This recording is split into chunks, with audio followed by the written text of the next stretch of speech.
channel ini ya. Dan untuk sesi kali ini kita coba explore tentang kelainan pada sistem sirkulasi, baik itu pada darah, pada pembuluh darah, atau juga pada jantung ya. Yang namanya bisa membuat kita lebih aware, bukan cuma mengandalkan dokter, tapi kita bisa tahu lebih awal dan apa saja yang harus kita lakukan untuk mencegah terjadinya kefatalan bila kondisi kelainan ini ada di sekitar kita, baik itu keluarga kita, saudara kita, teman kita sendiri. Tapi yang lebih menarik ya, semoga Allah selalu melimpahkan kesehatan kita. So let's move on, but before that, let's check this out.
Ya, merupakan sebuah kondisi yang ditandai dengan rendahnya jumlah sel darah merah dibandingkan dengan yang normal, dan tentunya hemoglobinnya pun rendah. Akibatnya oksigen tidak bisa diikat dengan sempurna sehingga memunculkan gejala lemah, letih, lesu, tidak fokus, pusing, mual, dan pucat untuk wajahnya ya. Biasanya bisa dilihat dari matanya atau juga kulitnya ya yang tampak pucat. Dan penyebab utama dari rendahnya hemoglobin ini adalah kurangnya nutrisi pembentuk hemoglobin, yaitu diantaranya adalah zat besi dan juga vitamin B12 yang membantu pematangan sel darah merah. Supaya protein globin juga hemin, yaitu zat besi pada hemoglobin, bisa dibentuk sempurna, tentunya kita harus memperhatikan pola makan kita. Beberapa sumber makanan yang bisa dijadikan sebagai penambah nutrisi yang memperbaiki sel darah kita antara lain ada kacang polong, kemudian tomat, bayam, daging merah, telur, juga kurma, karena semuanya beberapa diantaranya mengandung zat besi, juga vitamin B dan asam folat yang membantu proses pembentukan sel darah merah.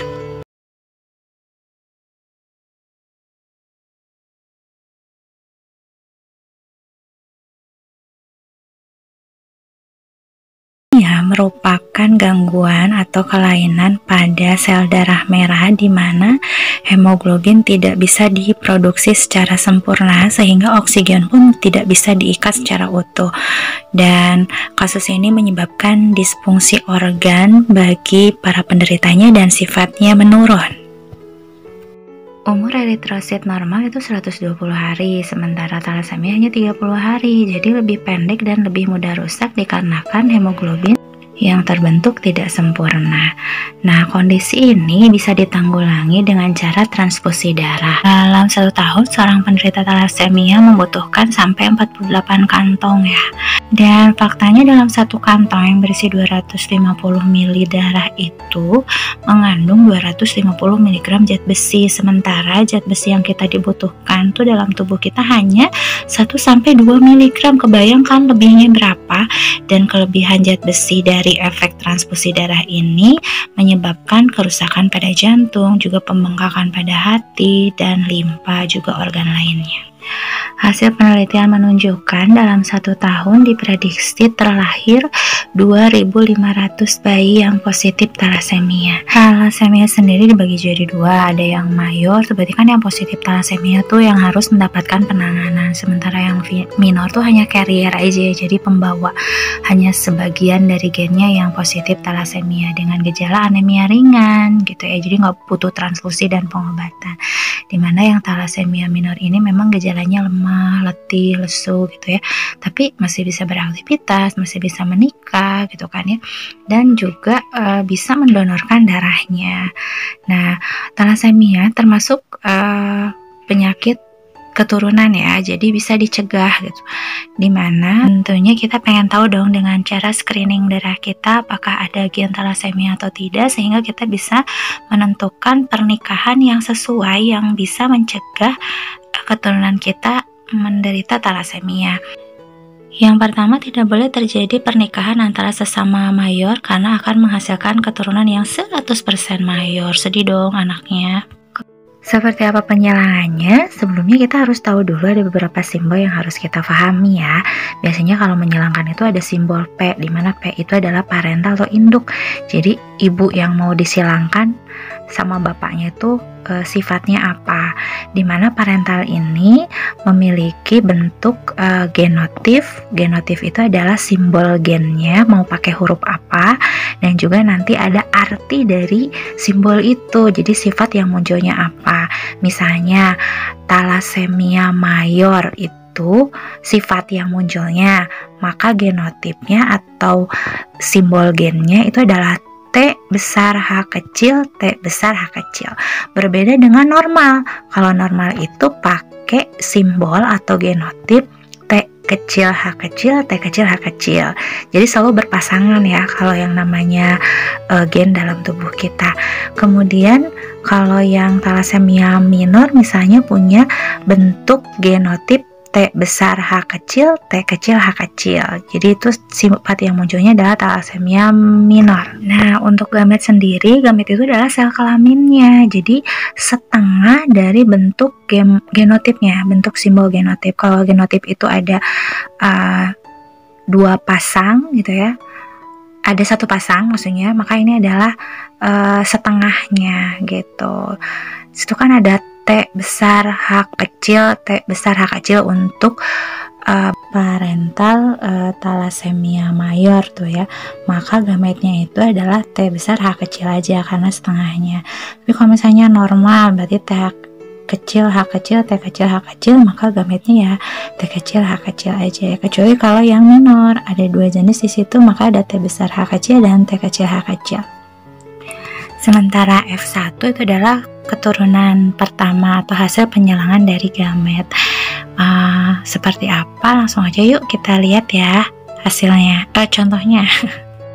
Kenapa penyelangan sesama thalassemia mayor menghasilkan 100% thalassemia mayor? Nah, kita lihat di sini ya. P-nya atau parentalnya, induknya adalah thalassemia mayor dengan genotip T besar H kecil, T besar H kecil. Disilangkan dengan sesamanya, simbolnya sama. Nah, gametnya itu adalah setengah dari simbol induk atau genotip. Yang ini ceritanya yang cowoknya T besar H kecil dan T besar H kecil, yang satu lagi adalah ceweknya, atau bisa terbalik kecuali ada soal yang spesifik ya. Untuk F1 keturunannya langsung saja disilangkan, jadi keturunannya T besar H kecil, T besar H kecil, dan itu adalah genotip untuk thalassemia mayor 100%. Kemudian pernikahan antara mayor dengan minor itu akan menghasilkan 50% anak yang mayor dan 50% minor. Kita coba lihat penyelangannya. Induknya tadi mayor T besar H kecil, minor ya, T besar H kecil, T kecil H kecil. Beda kan simbolnya ya. Yang kedua T-nya kecil, itu menunjukkan minor. Sementara yang ini dua-duanya T-nya itu adalah besar. Maka gametnya untuk yang thalassemia minor ini ada 2 jenis. Ada T besar H kecil dan T kecil H kecil. Itu gametnya. Disilangkan dengan T besar H kecil karena sama nih, dua-duanya dianggap satu gitu ya untuk penentuan gamet. F1-nya itu T besar yang pertama disilangkan menghasilkan T besar H kecil dan T besar H kecil. Berarti kalau T-nya besar dua-duanya itu adalah mayor. Good. Dan disilangkan lagi yang keduanya T kecil H kecil. Nah, T besar disimpan di depan. Jadi kita punya keturunan T besar H kecil dan T kecil H kecil. Berarti itu adalah minor ya. Seperti yang tadi disebutkan sebelumnya, hasil pernikahan antara minor sama mayor itu 50-50. Dan pernikahan sesama minor akan menghasilkan 25% normal, 25% positif, dan 50% minor. Nah, aneh kan, dari mana datangnya yang normal? Padahal ini minor sama minor. Kita coba ya kalikan. Jadi ada minor, jangan lupa genotipnya. Yang T kedua tuh adalah yang kecil ya. Ini juga sama, T besar H kecil, T kecil H kecil. Maka gametnya itu berarti ada dua kan, ada dua di sisi laki-laki dan ada dua di sisi perempuan gitu ya. Sini seperti ini. Berarti 2 kali 2 hasil keturunannya harus ada berapa? 4 jenis sifat, bukan 4 anaknya ya, tapi 4 sifatnya gitu. Nah, ini F1-nya T yang pertama dihabisin dulu, jadi dia poligami. Nah, ini T besar ketemu T besar, berarti dia itu mayor ya. Jadi T besar H kecil, T besar H kecil, kita punya yang mayor sini. Lalu sekali lagi T besar ketemu T kecil tuh. Jadi penjelasannya harus seperti itu ya. Jadi habisin dulu T yang pertama, berarti kita punya thalassemia minor sekarang.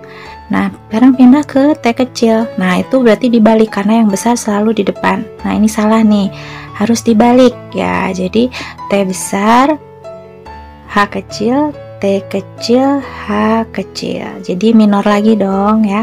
Dan sekarang baru deh yang terakhir, T kecil ketemu T kecil. Jadi T kecil H kecil, T kecil H kecil. Dan itu adalah genotip dari normal. Nah, jadi gen yang tersimpan pada minor itu kan tidak semuanya positif thalassemia ya, tapi ada normalnya juga karena dia membawa gitu. Jadi hasilnya seperti ini. Dan yang aman sih minor sama normal karena anaknya pasti 50% normal dan 50% minor. Kenapa hasilnya bisa 50-50? Kalian coba cari ya penjelasannya. Kalau udah dapat, capture kirim deh di KCR. Oke?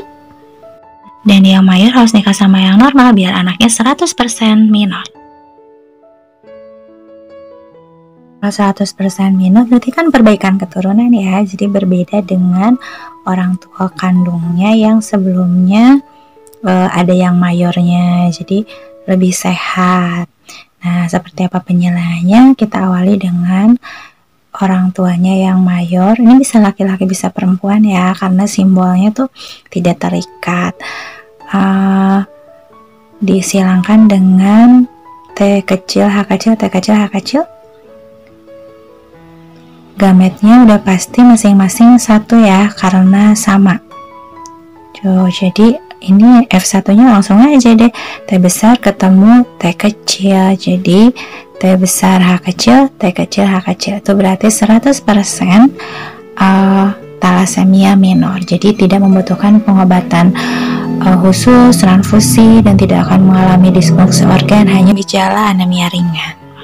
Ternyata pembawa gen thalassemia ini seperti gunung es, tampak di permukaan sedikit tapi di bawahnya lebih banyak. Makanya kita screening darah ya.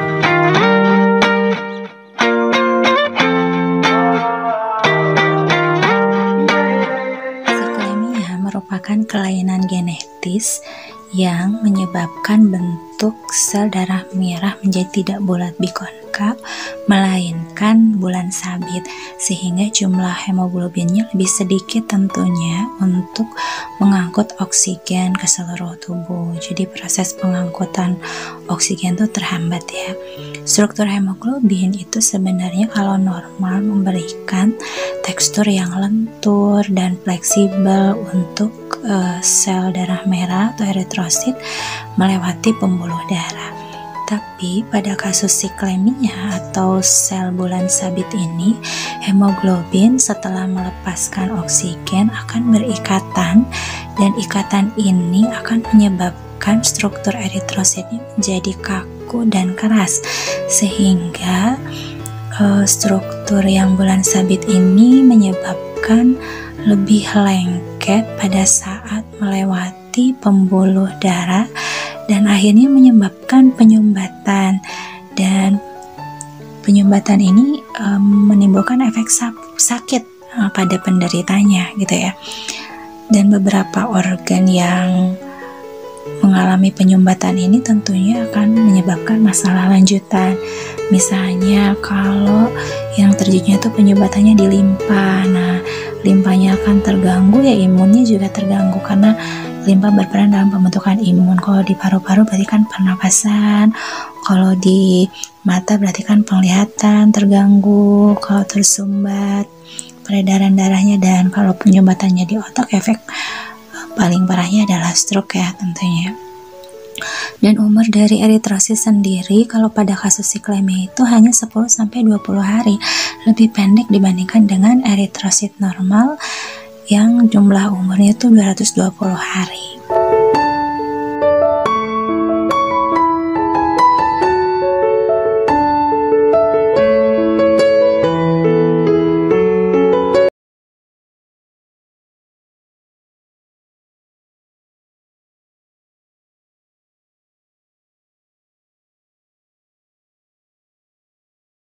Aterosklerosis merupakan sebuah kondisi yang ditandai dengan adanya sumbatan kolesterol pada pembuluh darah yang menyebabkan menyempitnya pembuluh darah, sehingga mendorong tekanan darah menjadi lebih tinggi, dan biasa kita kenal dengan istilah darah tinggi ya, atau tekanan darah tinggi, hipertensi. Nah, ada beberapa peluang besar terjadinya kelainan, di antaranya yaitu jantung koroner bila penyempitannya terjadi pada pembuluh arteri koronaria jantung. Bila terjadinya pada otak berarti penyempitannya peluangnya menjadi stroke ya. Jadi dari satu kondisi yaitu pembuluh darah yang menyempit bisa memungkinkan munculnya efek lain. Hipertensi disebut juga the silent killer atau diam-diam menghanyutkan kali ya, karena kadang keluhannya tuh suka nggak dirasa gitu, padahal efeknya lumayan besar. Perlu diwaspadai bila kalian atau misalnya saudara kita, keluarga kita ada gejala-gejala tuh antara lain sakit kepala, kemudian jantung berdebar dan rasa sakit di dada, gelisah, penglihatan kabur, mudah lelah, kemudian biasanya agak bagian ke leher belakang tuh suka rada-rada pegel berat gitu, biasanya gejalanya seperti itu. Nah, faktor risiko hipertensi juga ada dua jenis ya, ada yang tidak bisa diubah seperti umur, riwayat keluarga, jenis kelamin, biasanya itu sifatnya konstan. Sementara yang bisa diubah, yang bisa kita ikhtiari itu adalah pola hidup yang baik atau good habit tentunya ya, menghindari bad habit.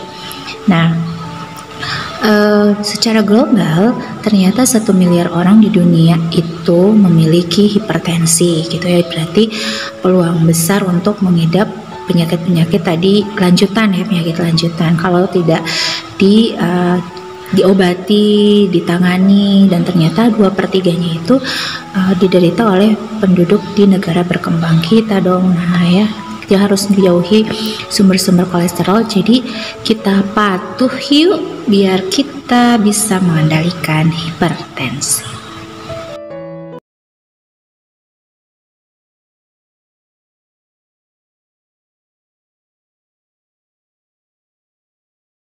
Merupakan kelainan yang ditandai dengan sulitnya darah untuk membeku pada penderita dikarenakan kurangnya faktor pembekuan darah. Sementara faktor pembekuan darah itu ada 13 jenis, yang tidak ada pada penderita hemofilia adalah faktor 8 dan faktor 9. Seperti yang kita lihat berikut ini adalah faktor-faktor yang membantu mengaktifkan proses pembekuan darah.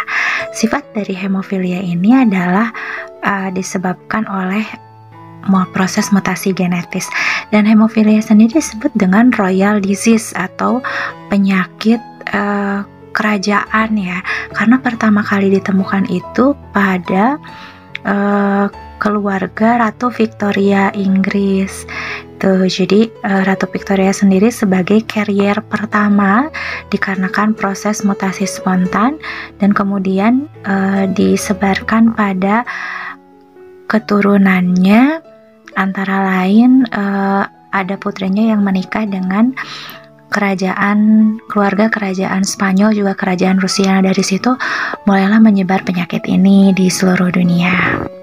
Makanya disebut penyakit penyakit ningrat ya gitu, karena berawal dari kerajaan. Penyakit ini hanya dititipkan gennya pada kromosom X, sehingga perempuan itu dominasi menjadi carrier, sementara yang positif hemofili itu kebanyakan adalah laki-laki. Jadi lebih banyak penderita laki-laki dibanding perempuan, karena perempuan itu ketika dititipi dua gen ini pada kromosom X-nya kan, perempuan tuh XX ya, itu tidak akan kuat menahan efek dari gen ini gitu. Di dunia ini akan ditemukan lebih banyak penderita hemofili laki-laki, carrier perempuan. Dan kalau perempuan tuh meninggal di bawah umur ya, kebayang kalau menstruasi kan bleedingnya seperti apa gitu kalau penderita hemofilia perempuan, makanya tidak kuat. Dan selain pendarahan di bagian organ luar, yang paling bahaya itu adalah pendarahan di dalam. Jadi kalau kayak benturan terus bleedingnya di dalam, itu bisa menyebabkan pembengkakan, kemudian pendarahan di dalamnya jauh lebih berbahaya gitu kan ya, seperti yang terlihat di gambar. Dan kalau misalkan kepentok kepala tuh bukan cuman kayak bayi ya, misalkan belajar jalan tuh harus pakai full body protect gitu, bukan cuman digesek-gesek pakai rambut gitu ya. Biasanya kita kalau ada yang kejedot bayi, kok itu nanti ke penderita hemofili itu bayi lagi belajar jalan kepentok harus di CT scan, takutnya ada pendarahan di dalam.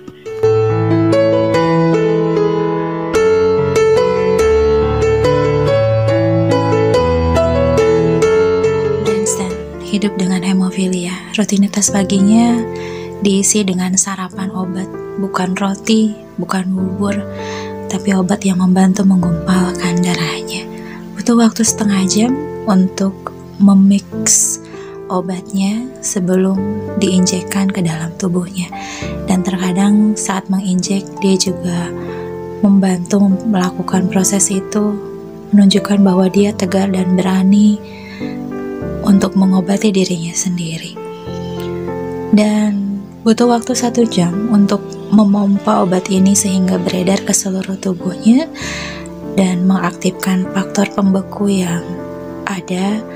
Jasinvest terjadi benturan. Senyumnya penuh ketegaran, walaupun sebenarnya hatinya tahu dia tidak sama dengan anak yang lain.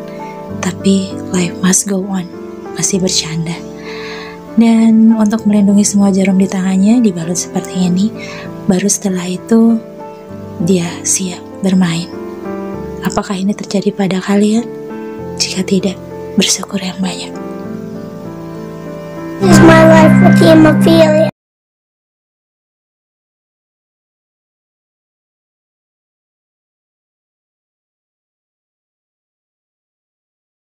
Koroner merupakan sebuah gangguan fungsi jantung dikarenakan kurang menerima suplai oksigen dan nutrisi karena penyumbatan.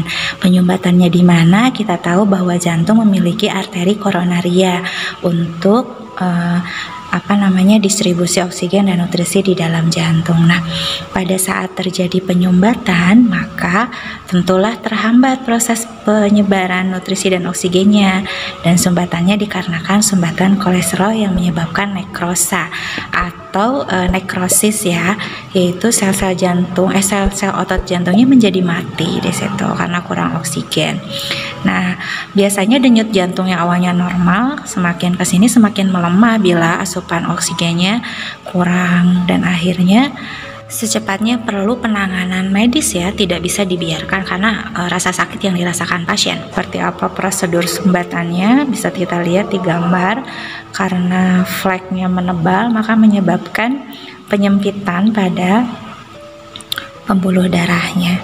Dan gejala yang dirasakan itu ternyata ada nyeri dada ya, terutama ya di sebelah tengah atau sebelah kiri gitu ya, kan jantung tuh letaknya di rongga kiri. Terus juga ada rasa mual, keringat dingin, rasa terbakar, dan ini termasuk penyebab kematian tertinggi juga ya. Nah, salah satu teknik untuk menanggulanginya adalah teknik angioplasti, yaitu pemasangan balon angioplasti untuk mengikis flek yang menyumbat tadi gitu. Nah, lewat pembuluh ya dimasukkan, tuh lewat arteri dimasukkan sampai pada akhirnya tiba di arteri koronaria. Nah, kalau misalnya sudah masuk, jadi nanti ada kateternya juga ya. Kateter itu yang membantu proses masuknya balon. Nah, dipompa seperti ini sampai pada akhirnya flek-flek yang ada di pembuluh darahnya itu menipis dan bisa jadi hilang gitu ya. Dan ini berlaku prosedurnya untuk semua pembuluh darah ya. Cuman ini pas kebetulan kita lagi bahas pembuluh darah arteri koronaria. Tapi untuk semua jenis pembuluh darah teknik angioplasti ini bisa digunakan. Dan setelah dipompa oleh balon angioplasti, itu juga kita bisa dilanjutkan dengan pemasangan stent ya, di mana stent ini berbahan platina yang bisa menyatu dengan jaringan, karena untuk selanjutnya pastinya akan ditutupi oleh daging ya, jaringan otot akan dibalut gitu seiring dengan prosedur lamanya ditanam.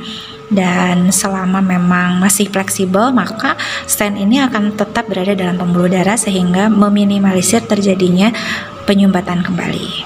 Operasi bebas jantung merupakan salah satu solusi untuk menangani jantung koroner.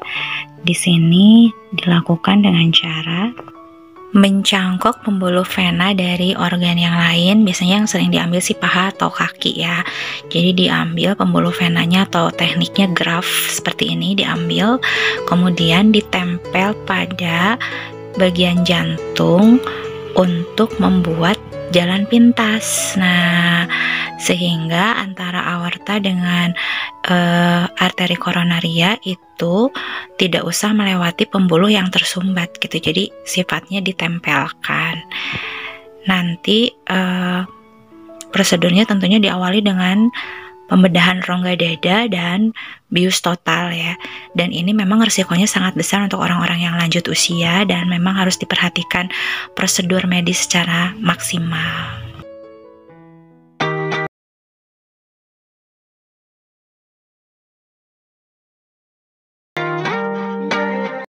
Oke, kelainan sistem sirkulasi selanjutnya yang merupakan efek lanjutan dari aterosklerosis juga ya, itu adalah stroke, di mana penyumbatannya terjadi pada daerah otak atau juga sampai pecah ya pembuluh darahnya, dan menyebabkan efek yang sangat fatal bagi penderitanya. Gejala yang muncul antara lain bisa kita singkat menjadi segera ke RS, yang merupakan himbauan juga ya, bila kita melihat ada kondisi ini kita harus segera membawa pasien ke rumah sakit. Senyumnya tidak simetris, mukanya berubah gitu ya, gerak separuh anggota tubuh melemah tiba-tiba jadi lumpuh, nggak lumpuh sih, lemah gitu ya, tapi menjelang. Kemudian bicaranya pelok istilahnya ya, atau menjadi kaku gitu kalau ngobrol. Kemudian kebas istilahnya, atau kesemutan separuh tubuh, itu efek dari sumbatan atau pecahnya itu. Kemudian rabun, pandangannya menjadi kabur gitu ya tiba-tiba, dan kemudian juga esnya sakit kepala.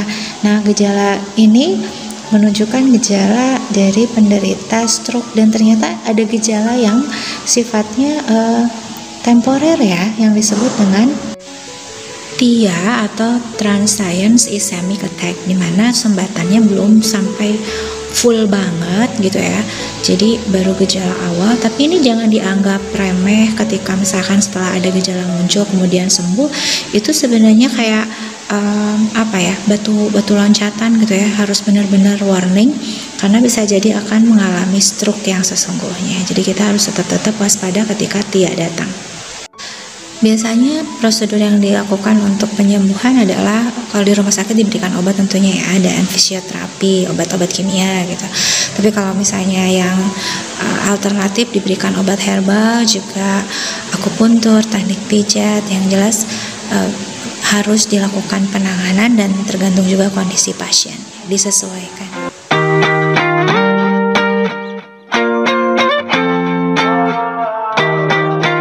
Salah satu contoh kelainan yang berkaitan dengan resus itu adalah erythroblastosis fetalis atau proses penggumpalan yang terjadi pada janin, di mana kasus ini disebabkan oleh ibu yang beresus negatif dan anak yang resusnya positif ya. Darah anak yang beresus positif yang masuk menyatu dengan darah ibu di plasenta akan dianggap sebagai ancaman atau zat asing oleh darah ibu, sehingga bentuk perlawanannya adalah darah ibu yang resusnya negatif ini akan membuat aglutinasi atau penggumpalan yang siap untuk menggumpalkan darah si bayi. Cuman waktu yang dibutuhkan adalah 9 bulan, sehingga kehamilan pertama biasanya untuk kasus ini akan selalu selamat karena keburu lahir. Cuman yang bahaya adalah kehamilan kedua, berarti dari mulai 0 bulan kehamilan yang kedua itu sudah langsung digempur oleh antibodi yang sebelumnya sudah dibuat pada kehamilan pertama. Jadi akan lebih baiknya untuk ibu yang sudah jelas kasus erythroblastosis seperti ini melakukan cuci darah untuk kehamilan selanjutnya gitu ya, sehingga si darah akan kembali netral dan terbebas dari antibodi yang dibentuk pada fase kehamilan efek resus ini. Nah, apa akibatnya?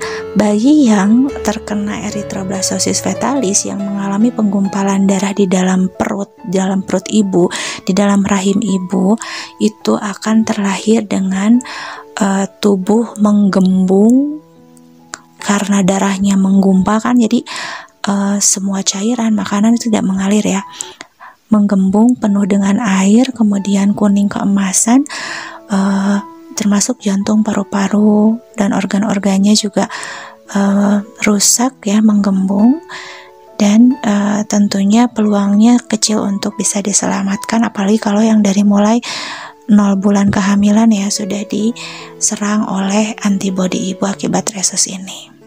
Tapi kasusnya ini ingat ya, hanya ibu yang negatif dan anak yang positif. Bila dibalik, ibunya yang positif dan anaknya yang negatif, berarti kasus yang menyerang itu kan darah ibu. Kemudian yang membuat antibodi itu kan adalah darah anak yang akan menggumpalkannya. Pada saat darah anak membuat penggumpalan, kemudian menyerang balik ke darah ibu, jumlah darah ibu lebih banyak dari anak, jadi tidak akan berefek apapun pada si ibu. Oke, itu tadi ekspor kita kali ini di kelainan pada sistem sirkulasi. Semoga bisa bermakna ya buat kita semuanya, dan Ibu harap kali ini kalian bisa menulis satu pertanyaan di kolom komentar seputar kelainan tentunya, dan teman-teman yang lain bisa membantu menjawab pertanyaannya di kolom komentarnya juga. Jadi kalian itu criss-cross gitu ya, silang ya, ada yang ngasih pertanyaan, ada yang ngasih jawaban. Tapi kalau yang ngasih pertanyaan jangan dijawab sendiri gitu ya. Jadi nanti aku kasih notif apakah jawabannya benar atau tidak, scoringnya juga, atau kalau misalkan ada kekurangan nanti aku bisa lengkapin di kolom komentarnya.